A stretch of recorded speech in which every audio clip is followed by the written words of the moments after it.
저번 편에 이어서 이번에는 스캐핑을 할 때 주의해야 될 사항들을 알아보겠습니다. 이 매매가 100% 상승 반등이 나오는 것은 아닙니다. 하지만 확률이 굉장히 높아서 대응 방법을 확실하게 정립만 하시면은 꾸준한 수익을 줄 수 있는 수익 모델이 될 수 있다는 것을 먼저 강조를 드리겠습니다. 제가 이제 고가 대비 스캐핑 매매법을 설정 방법과 검색식을 바로 알려드릴 수도 있지만, 이렇게 먼저 주의사항을 알려드리는 이유는 정말 이건 꼭 짚고 넘어가야 되기 때문에 이렇게 미리 말씀을 드리는 걸 좀 양해 부탁드리겠습니다. 이제 첫 번째로 주의할 점은 장 시작과 장 막판을 조심해야 합니다. 이것은 이제 3분봉 엔벨로프 20-4 데이 트레이딩 그걸 설명을 할 때도 마찬가지였는데요.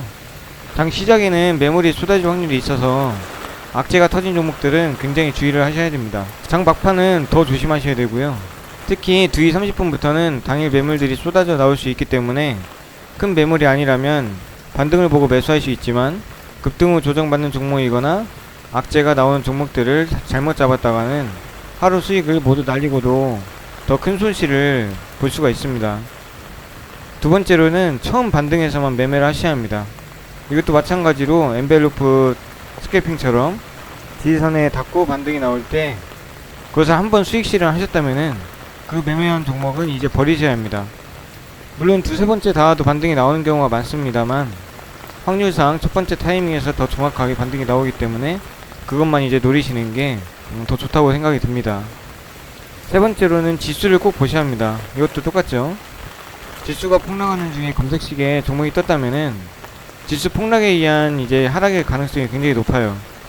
그래서 매수하기 전에 신중하셔야 되고, 지수의 멈춤과 동시에 반등으로 돌아설 때 그때 이제 매수에 가담하는 게 훨씬 좋은 방법이 되겠습니다. 네 번째로는 급락하는 종목은 뉴스나 공시부터 확인을 하셔야 됩니다. 갑자기 이제 몇 포인트가 이제 10초, 30초 만에 떨어지는 경우가 있는데, 그런 종목은 이제 지수를 봤을 때 뭐 하락하거나 뭐 급락하거나 이런 징조가 없고 뭐 횡보하거나 상승하고 있다. 근데 이 개별 종목이 하락한다. 그러면 이제 문제가 있을 수 있는 거죠, 개별 종목이. 그래서 뉴스나 이슈를 확인을 빨리 해주시고 매수를 걸어두기보다는 반등하는 타이밍에 매수하는 게 좋다, 아니면 그 종목을 그냥 버리는 게 좋다, 이렇게 말씀을 드립니다. 다섯 번째로는 테마주라면은 몇 등주인지 확인을 하셔야 합니다. 3, 4등 같은 이제 후발 테마주들이라면은 1등주나 2등주보다 더 빠르게 검색시에 걸려요. 그렇다는 거는 아직 1등주는 그 선에 걸리지 않았다는 소리거든요.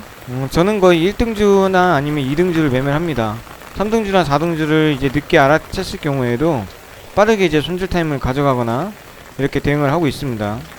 마지막으로 가장 주의를 하셔야 할 거는 손절은 무조건 필수라는 것입니다. 적어도 이 매매는 5분 안에는 끝을 내셔야 됩니다.